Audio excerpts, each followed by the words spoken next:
Right now in goal, I don't have Raya because I'm saving the best for the last. So I don't have Raya in goal for now. I have Miguel. That's it. You're a traitor. No. You have betrayed your club. In FPL, there are no emotions. FPL is So strategy. The clock is ticking. Less than 2 weeks until the new Premier League season starts. The excitement is building up, and also from a fantasy level, there is a lot to look out for. More and more prizes have been revealed, but what has stood out so far is how Chelsea players, they've looked so lackluster under Maresca. Like, recently, they played out to a 4-2 defeat against City, but don't let that scoreline flatter you. They were a shambles in that game. Yeah, they were a shambles in that game, and it was like boys against men. They were making schoolboy errors. They were looking so underprepared for the new season. But I'm not a Chelsea fan, so it's not my cup of tea. Back to the point of this video. Speaking from a FPL perspective, and this is not about Chelsea now. FPL is about players, not necessarily a team. Regardless of what how you're seeing Chelsea struggle in the preseason, is Cole Palmer still looking like a good option for you? Cole Palmer? Well, it's too expensive. That's my problem, because I want to have Salah. And I want to have Haaland. You don't want to have Kai Havertz? It's not the Kai Havertz. If I catch him. I even wanted to have Saka in my team. I had to remove him for now, because the prices didn't add up. And if I'm going to pick between Saka and Cole Palmer, I think Saka scores 20 goals this season. I don't know what to expect from Chelsea, so I'll have to wait a bit to see if Palmer is worth getting, considering how Chelsea play. But I know what to expect from Arsenal, from Arteta's play, from Saka. So that's a more definite option for the same price, or around the same price. So I'm going to wait a bit on Cole Palmer.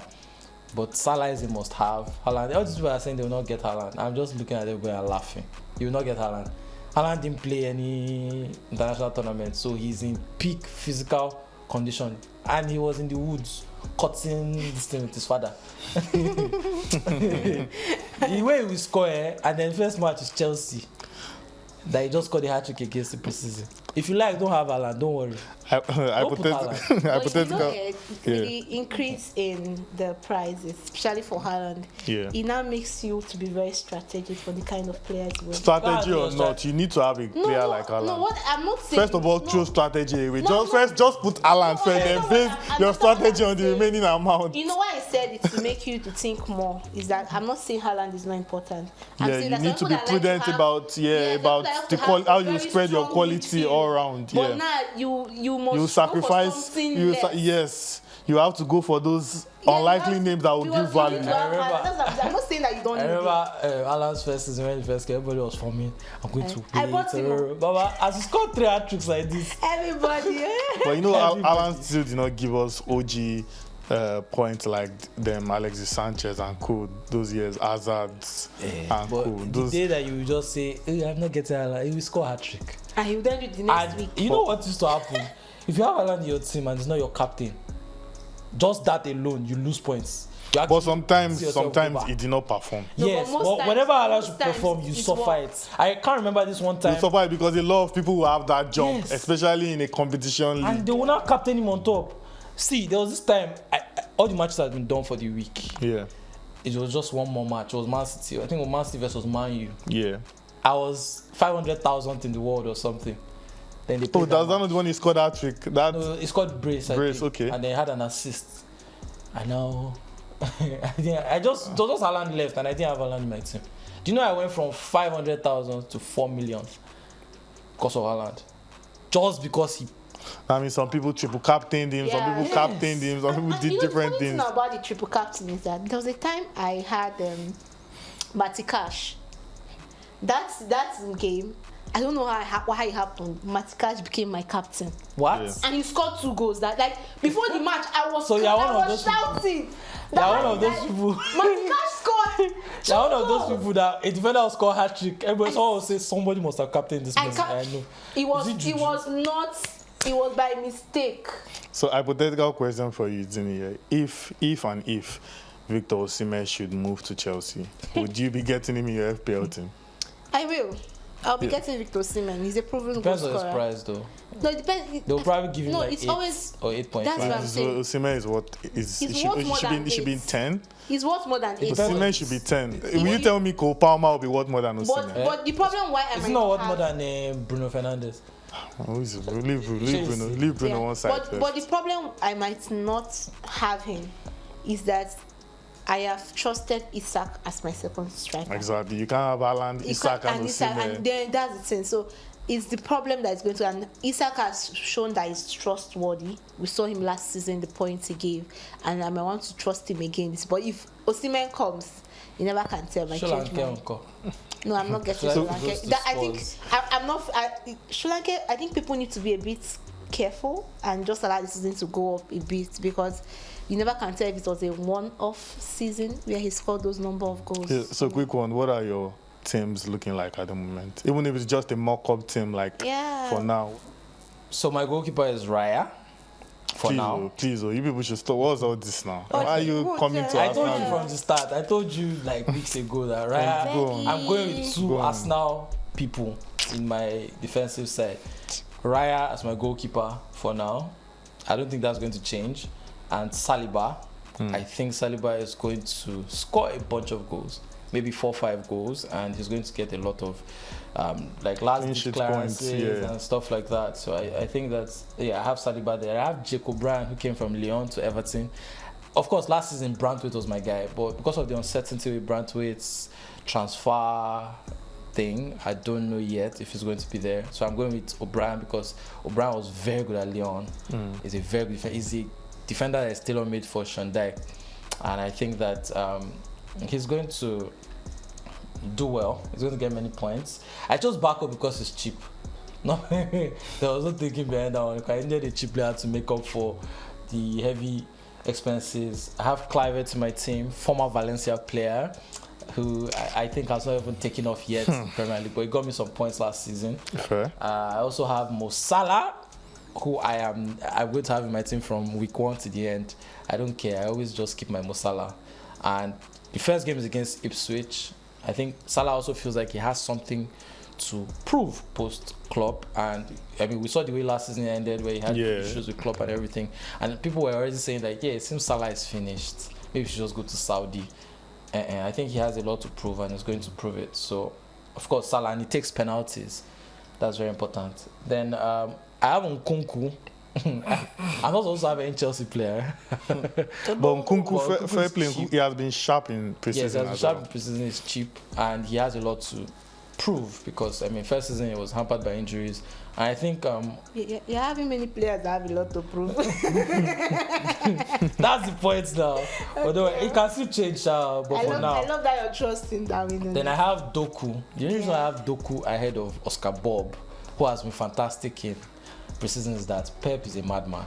So, when it comes to the business end of the season, Doku see Bob on the bench, but he's also crazy enough to just start giving Bob games, because the boy was really, really good in preseason.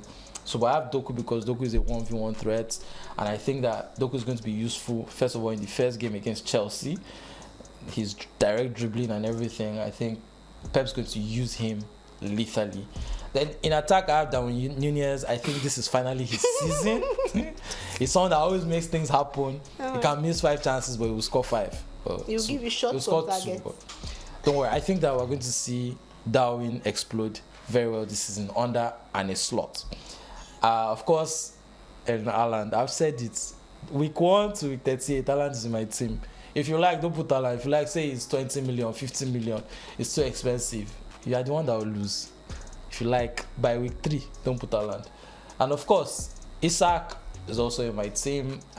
He had a very good year last year, and I just want to be able to tap into Newcastle as well.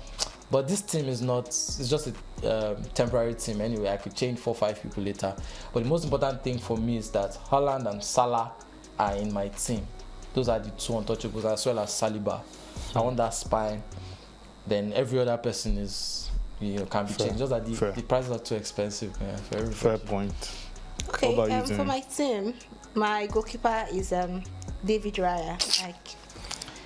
They will diss you, but they love you. No, we've always given that, but it's not for that. It's not for Havertz. Please, I can't have Havertz in my team. Don't worry, go on. Then my centre backs, I have Mykolenko and also Saliba. Why I still choose Mykolenko is that Saliba, yes, a strong one. Mykolenko last season still gave points, even despite the team he was at. That's Everton. He gave 101 points, so I'm trusting him to still keep up to that level. I have Josko Vadoy and Udoji as my fullbacks. That's what I went for. Udoji gave me points last season, so I'm still going to back him especially for the price, knowing that I need to use that judiciously. For my midfield, I have Eberechi Eze. I think Eze is going to give points this season for the fact that he'll be likely be taking the penalties and the set piece, so he's always going to be in front of the ball. So Eberechi Eze. I have Salah. Salah will always be my team from the start to the finish. I don't know however Liverpool perform, I think Salah will be one player that would not sort of struggle as much as the team. I have Jeremy Doku, and then I have Mohamed Kudus. Kudus for me is one other player that is underrated. But I agree. He's very good. He gives you the points for cheaper price. Then my front line, the two key guys, Haaland and Isak. So this is just it. I think I might have some changes later. But in my subscription, like I told you, I was going to sign my guy, the Davis. So I have him. Okay. Hopefully. That's a good one, actually. Backfire. That's a good one. For me, my team is actually very simple. Right now in goal, I don't have Raya because I'm saving the best for the last. So I don't have Raya in goal for now. I have Miguel. That's it. You're a traitor. No. Betrayed your club. In FPL, there are no emotions. FPL is what's strategy. The reason behind not picking Raya? Because they are playing against Miguel is playing against Bournemouth. I think they are going to Bournemouth. I'm not expecting you're not choosing the goalkeeper on a long-term basis. Are you not looking at the first 4 weeks? You're just looking at the first game? My FPL strategy is that my first week is mainly an observation. Okay, by then me have number 1 in the world.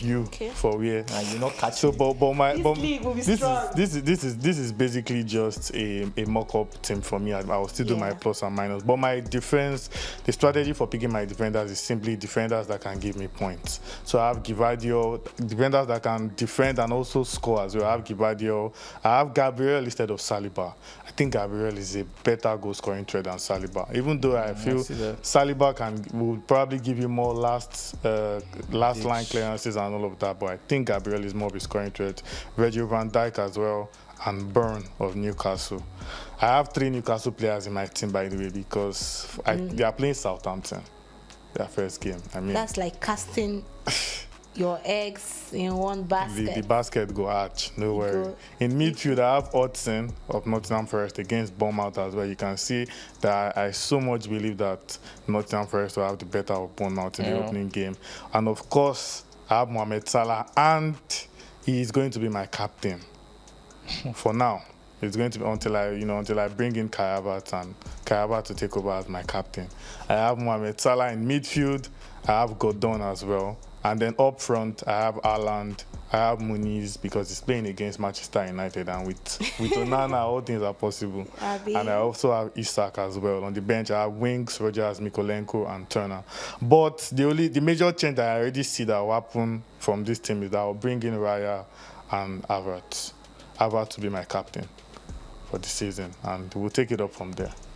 Okay. And just on another note again, we announced in our first FPL video that Betting Expert Nigeria would have our own fantasy league, and of course we'll have our own in-house league here and the general one where we will share so that you, our viewers, can also compete alongside everyone right here on set and show us if you have what it takes to be the champion. Of course, there will be prizes for the top-ranked manager come the end of the season, and we'll have more information on that as the season progresses.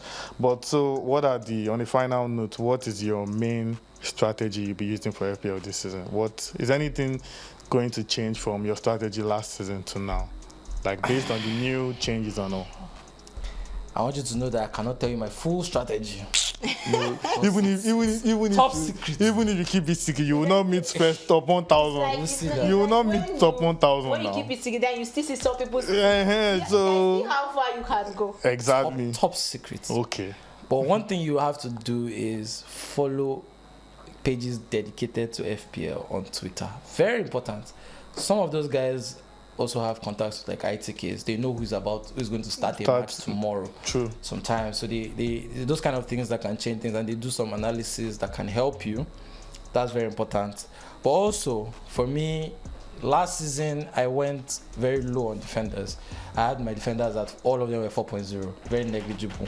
I went heavy on midfielders, and that paid me reasonably well, but not well enough.